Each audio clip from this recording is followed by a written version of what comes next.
Tonight, former President Jimmy Carter is recovering from a recent operation. New York State increases the age to purchase tobacco and other smoking products. And the first day of public impeachment hearings has begun on Capitol Hill. WTOP 10 Nightly News starts now.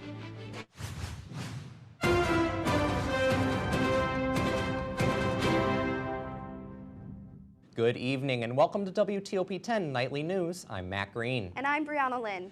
After 2 months of investigations, House Democrats' impeachment inquiry went public this morning on Capitol Hill.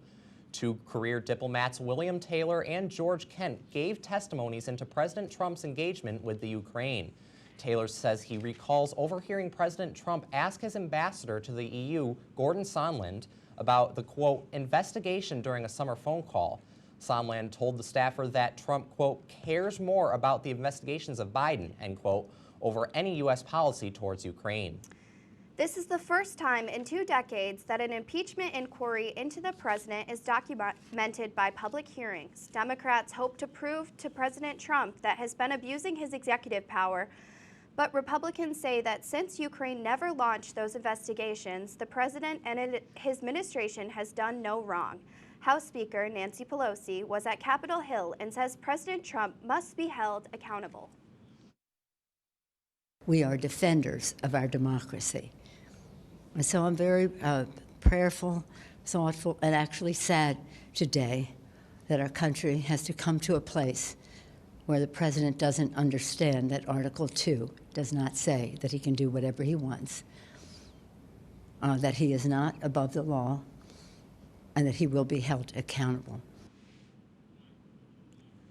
Syracuse Police Chief Kenton Buckner has been given an extra year to finish the New York State police requirements. Buckner came to Syracuse in December of 2018 under the impression that he would complete 400 hours of training. According to a Syracuse City spokesperson, Buckner has finished the first 386 hours of training, but it is the fitness portion that still needs to be completed. Buckner says, quote, the 1.5-mile run is my primary challenge. I'm confident that, with additional time, I can complete the physical training requirements.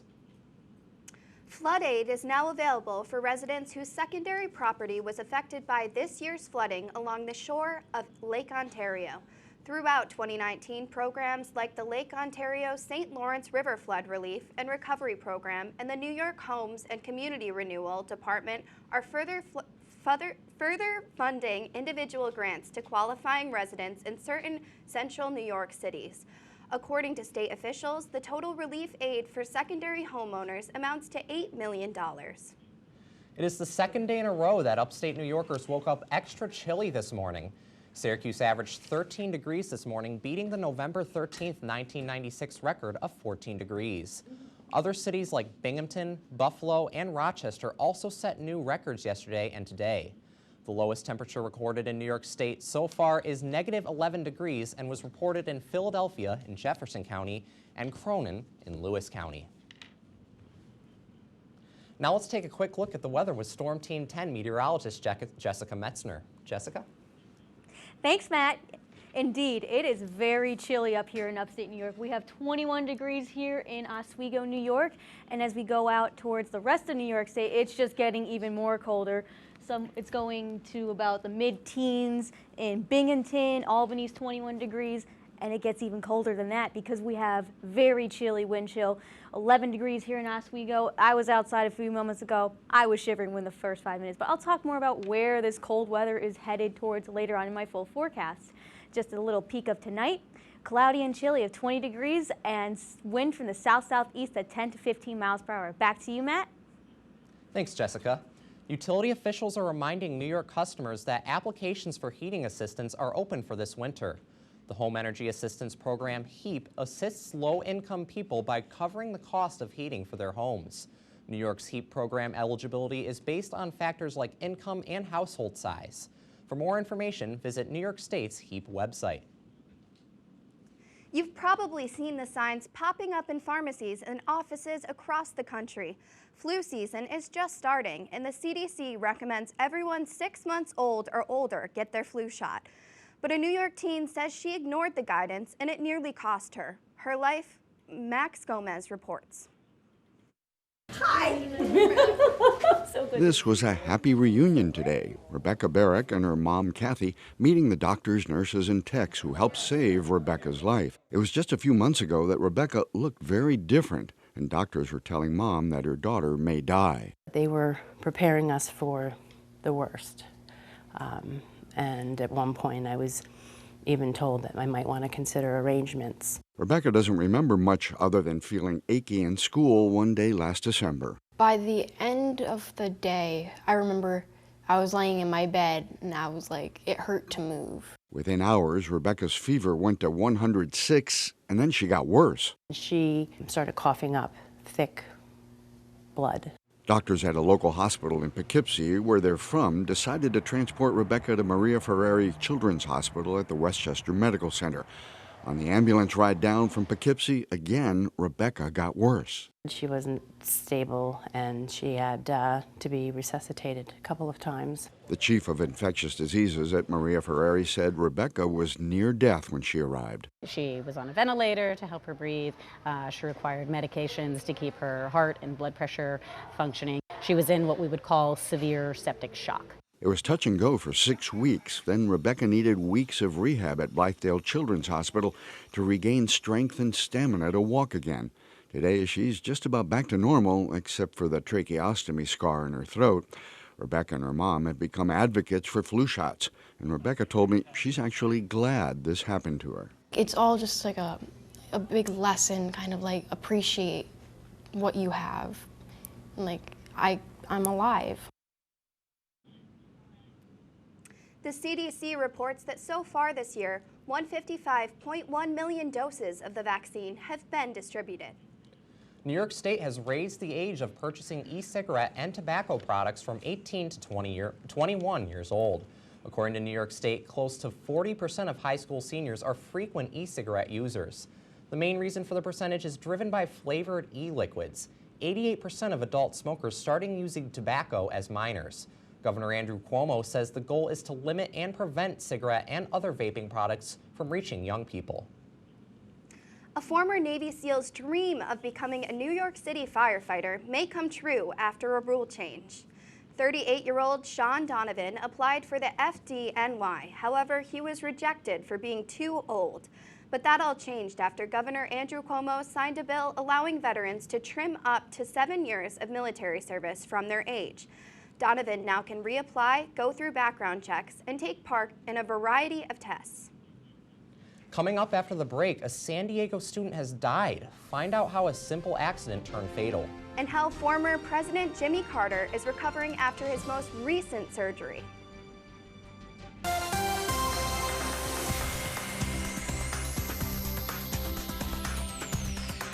Welcome back. Good evening. My name is meteorologist Jessica Metzner, and right now we are just looking at a few clouds overhead, but it is very, very cold out there. Temperatures are really cold for this time of year. 21 degrees here in Oswego, and as we go out into the rest of New York, we can see it's just getting even colder. 14 degrees out in Glens Falls, 18 degrees in Rome. It's still lingering on from the weekend snowstorm that we had. And it's going to feel colder than it says on the map because of this wind chill. Oswego has a wind chill of 11 degrees, and some places it's barely getting to 20 degrees. So if you are going out there, please bring gloves, hat, scarf, the whole 9 yards. I was outside and I was shivering within the first 5 minutes. The cold bites. So speaking of just where all that cold came from, it came from Canada. There was a continental Arctic air mass that came on over, and it just stayed there. But as we go on to Thursday morning, snow showers are looking like they are expected. I was looking at all the different models. They seem to be having an argument of where exactly all these snow showers are. Most of them seem to show the bulk of it here in Canada over Lake Ontario, but we may see a few flurries here in Oswego. But as we go on into Thursday evening, it should be cleared away. We should just have some clouds, and it's starting to warm up. So that continental Arctic air mass is finally moving on out. Friday, the temperature should be about the same, but thickening clouds. And once again, we may see a few snow flurries here and there. It's very up to debate on where exactly the most of it is, but I don't even think it's going to accumulate on the ground. It's just a little too warm for the snow to stick and stay. It's just going to blow with the wind. And I know coffee is usually the thing to go into the morning, but it's still quite cold out there. So if you are going to get coffee, I recommend drinking it right away because it's just going to get cold and nobody likes cold coffee. Just a recap of tonight, 20 degrees, cloudy and chilly, winds from the south-southeast at 10 to 15 miles per hour. I for sure am going to be sleeping with 2 blankets because it's cold out there and the wind chill is not helping. For tomorrow, we might see a few snow flurries. The high is 36 degrees and winds coming from the south at 10 to 15 miles per hour. I don't think it's really going to stick. And looking at our week ahead, Thursday and Friday, we may see some snow showers and snow flurries coming along, but it's going to be too warm for it to really hang. Saturday and Sunday, we finally see some sunshine after who knows how has it been? A couple of days. Monday and Tuesday, thickening clouds, and Wednesday, we may see rain. And it's just going to be interesting as we see. Coming up next, we have more news and sports after the break.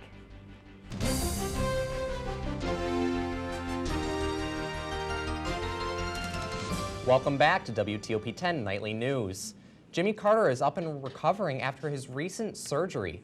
The former president underwent a procedure on Tuesday to relieve pressure from his brain caused by bleeding from 2 recent falls. Carter was admitted to Emory University Hospital in Atlanta on Monday evening. The center said, quote, "There are no complications from the surgery and Carter will stay in the hospital for observation for as long as advisable by his doctors." Stephen Reed is now the new mayor for Montgomery, Alabama, which was a hub for the civil rights movement. Reed was already the first black probate judge elected in Montgomery County. At his inauguration, Reed stated, "This is a new Montgomery. This is a new day, and we're going to be a great part and a great asset to this country." Reed wants to focus on public education and restoring trust between police and the community. Disney Plus was released yesterday and has achieved more than 10 million subscribers on the first day of launch. This is Disney's first subscription service that rivals common streaming services such as Netflix and Hulu. Disney has a mix of Marvel and Star Wars movies, as well as classic animated films and various new shows. Disney Plus is available in the United States and costs $6.99 a month or $69.99 for the whole year. While the vaping crisis continues across the U.S., lawmakers in Washington are putting a microscope on the response to the epidemic. Today, members of the Senate Committee of Health heard from the officials with the CDC and the Center for Tobacco Products who are working to figure out what is causing the crisis. Camila Bernal has the details. As states around the country deal with a vaping epidemic, senators on Capitol Hill trying to get to the root of the problem. This harms you. This will addict you. This could ultimately kill you. The Senate Committee on Health Wednesday heard from health administrators whose agencies are currently investigating the issue. We continue to suggest that people consider refraining from use of all e-cigarettes or vaping products. So far, it doesn't appear that any one product is to blame, but many cases do seem to be linked with illegal sales. The investigation has also found that THC has been present in most of the samples that the FDA has tested. On Friday, the CDC said vitamin E acetate, an additive sometimes used in THC and other vaping products, may be to blame. What we cannot say right now is whether there are other substances. As they figure it out, health officials sounding the alarm on the rise of youth vaping. Most young people walk around thinking that e-cigarettes are harmless. But while senators agree on the problem, it just seems to me we need swift, bold, quick action. The solution will be harder to find. We're probably going to end up doing the wrong thing, but if you want less kids to smoke, I'd just increase the penalties on people selling to kids, and you might have less kids smoking. In Washington, I'm Camila Bernal reporting. 39 people in the U.S. have died from lung illnesses linking to vaping THC products. The death toll has increased since the first fatality in August, and all patients have a reported history of using e-cigarettes or vaping products. Officials in Southern California have ruled that a student who died after falling from his bunk bed died accidentally. The president of San Diego State University has created 2 task force groups to examine safety and substance misuse at the school. Jamie Chambers has more. With the suspension of Greek life still in place 6 days after freshman Dylan Hernandez suffered a fatal accident, allegedly falling from his bunk bed after a night at the Fiji Fraternity House, the future of frat houses at SDSU are in question. I think there's a high possibility, maybe even a low probability, that they will ban fraternities at SDSU. Bob Ottley is an education attorney who represents a fraternity house from Stanford, and he says mitigating risk has become fraternities' first priority. And for the president of SDSU, Adela De La Torre, Ottley says the landscape for her has changed. She suspended all the fraternities because she thinks they're inherently unsafe and high risk. It's a healing process. On campus, the loss of a 19-year-old freshman is still the conversation happening everywhere. I think it's something that's like 100% preventable. There's more than just the drinking deaths. There's also probably people out there that probably hurt. SDSU is launching 2 presidential task forces looking into safety and the fraternities and sororities. The president of San Diego State, Adela De La Torre, released this statement. The Presidential Task Force on Student Activities and Safety will be comprised of students, faculty, staff, alumni, and appropriate administrators. The group will convene throughout the 2019 and 2020 academic year with a report of findings and recommendations to be submitted by April 2020.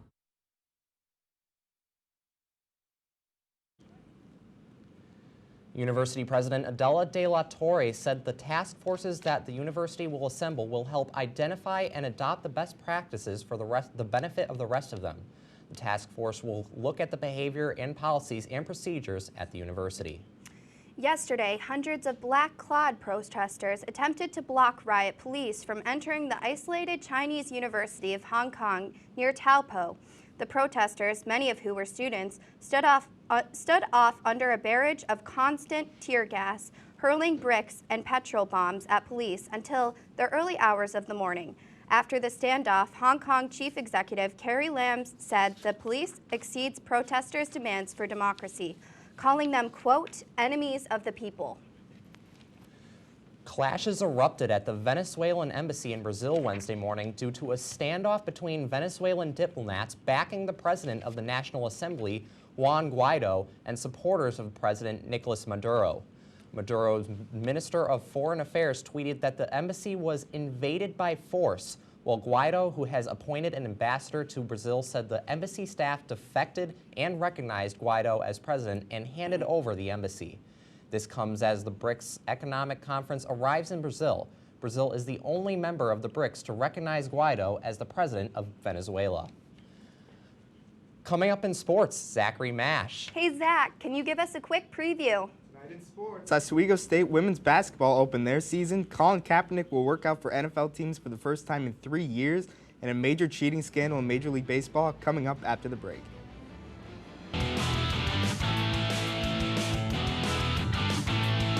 Welcome back to WTOP 10. I'm Zach Mash, and here's your sports update. 3 Oswego State men's soccer players were named to the SUNYAC All-Conference teams for their performance during the 2019 season. Senior Caleb Asamoah was named first team All-Conference, sophomore Caleb Munsky was named to the second team, and junior Brian Terra was named to the third team. Their outstanding play during this last season helped the Lakers finish with a 9-7-2 record and qualify for their first SUNYAC Conference tournament since 2014. Terra and Munsky will look to keep up their good play in 2020. On the hardwood last night, the Oswego State women's basketball team had their season opener, dropping a close one to Hilbert by a score of 62-61.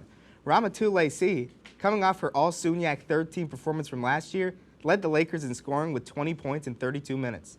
A 10-2 run by the Hawks in the fourth quarter gave them a 1-point lead they would never relinquish. The Lakers will look to bounce back at home against Wisconsin Superior at 7:30 on Friday. The World Series may be over, but big news dropped yesterday in the baseball world as The Athletic came out with an article alleging the Houston Astros of using technology to steal signs dating back to their 2017 championship season. The article included direct quotes from former Astros starter Mike Fiers, detailing how the Astros would use center field cameras to help alert hitters of what pitch was coming. The Astros issued a statement saying they took the allegations seriously and will investigate further. On the gridiron, in a surprise twist, the NFL announced that former 49ers quarterback Colin Kaepernick will get his chance to work out in front of all 32 teams on Saturday. Kaepernick famously began kneeling during the national anthem to protest police brutality in 2016 and has not been in the league the past 3 seasons. He led the 49ers to the Super Bowl in 2012 and currently has the 3rd best touchdown to interception ratio in NFL history, only trailing Aaron Rodgers and Patrick Mahomes. And at the United Center last night, the Bulls and Knicks took the floor. A alley-oop to Wendell Carter Jr. from Zach LaVine opens things up here in the first quarter. Later in the first quarter, the Bulls have the lead right now. Chris Dunn steps back on Damian Johnson, and he extends that lead, a high-arcing three-pointer. This a little give and go gone wrong here. Kevin Knox comes up with a steal, throws it ahead to R.J. Barrett, who slams it home with the left hand. Knicks coming back here in the second quarter. Here we go to the third quarter. Lauri Markkanen loses the ball here, picked up by Dennis Smith Jr. Over Knox, up to Barrett, who slams it home once again. The Knicks are on their way up here. But here comes the fourth quarter, and here comes Kobe White, who would have a huge night with 7 3-pointers. Drains one there from the left wing. As the Bulls start to pull away here, Roy Williams loves it on the bench. And here it is, Kobe White once again, top of the arc. Another 3 right down the bottom of the net. The Bulls would win this one by 18. The Knicks would drop yet another one. Zach, what are sports looking like for this weekend? What do we have going on? Well, we got hockey, of course. That's what we have every weekend here, and everyone should look forward to going to those games. Of course, coming off of whiteout, it's exciting too, you know. Big season ahead of us. Yeah, and it's been quite cold. I almost wish I had my winter coat right now. What's the weather looking like this coming weekend? Well, the cold it's going out of the way, but we may see some snow coming for tomorrow and Friday, but we may see some sunshine for Saturday and Sunday at least, so that's something to look forward to. All right, well, that's our report for tonight. Be sure to stay tuned for WeatherWise. Thank you for watching and have a good night, everyone.